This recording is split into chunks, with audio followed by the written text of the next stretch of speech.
What's up, you guys? PhantumScopes here, and welcome to another video slash commentary. The topic of today's gorgeous video is Battlefield 4 and Windows 8. The gameplay you're seeing is nothing spectacular. I just joined the server and started to wreck on the 50 cal. But what we're talking about today is Battlefield 4 and Windows 8. Now, I just recently got Windows 8 installed on my system, and I've been running Windows 7 for the longest of time. But with Windows 8, I have to say that there is a difference. There is a difference with Battlefield 4 and Windows 8. The difference is like basically the game is completely performance-wise, quote-unquote, fixed.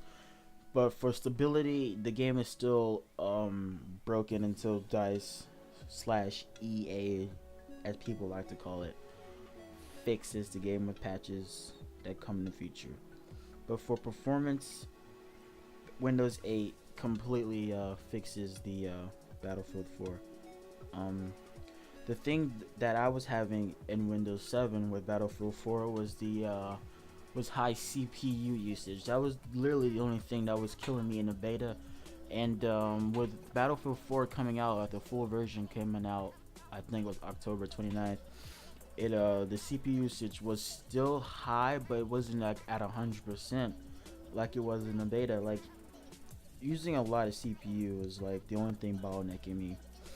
So with Battlefield 4 coming out, the CPU was still kind of high, but it wasn't like 100s. It was like in the 80s and high 70s. That's still incredibly high.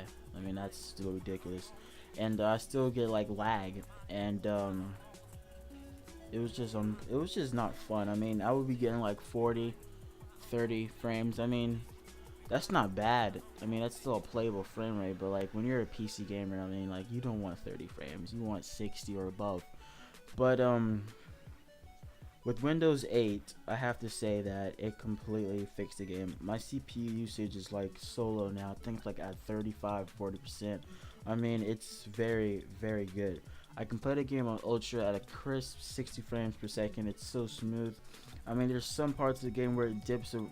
I mean, that's going to happen regardless for me, I guess, for my system configuration. But I can play Battlefield 4 on Ultra at an average of 60 frames, so that's amazing to be able to do that.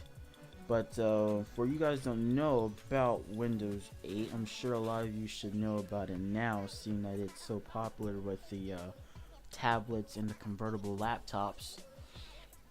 Windows 8 is the operating system by Microsoft. I'm sure you all know that, and it is recommended for Battlefield 4. So if you do not have Windows 8 on your computer or any other game, for example, let's get this.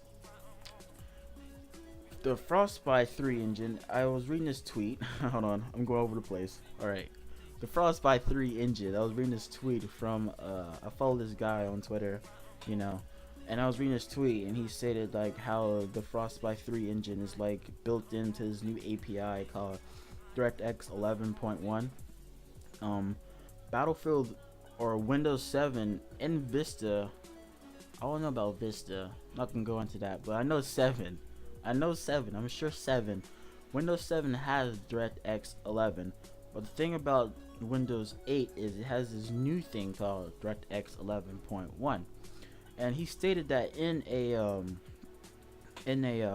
tweet that the whole Frostbite 3 engine is completely built in this with this API. Like it's around this API. Like the game is built on this API, DirectX 11.1.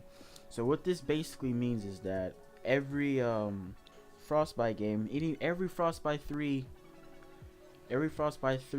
game is going to be recommended for Windows 8. So we have two known Frostbite 3 powered games, which is Battlefield 4 and Need for Speed Rivals. So if you look at the system requirements for not Windows 8 but Need for Speed Rivals, they basically match Battlefield 4. Even though with the Need for Speed Rivals, I'm sure it won't be as heavy as Battlefield 4, because Need for Speed Rivals at default is limited to 30 frames per second, which is a kind of a bummer. I mean, 30 frames per second is okay, but it's not like acceptable.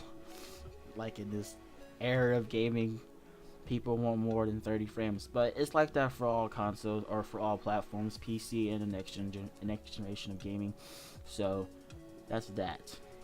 So that's something to look into. If you want to get the full effect of any Frostbite 3 game, Windows 8 is for the win. And I'm sure you're going to have to upgrade sooner or later, because Windows 7 will become old and dated. So Windows 8 right now is for the win. So I think that cleared up the topic for today. If you enjoyed this video, please leave a like. And if you want to tell me anything, please comment and I'll try to get back to you. Hope you guys enjoyed the video, and I'll see you next time. Take it easy.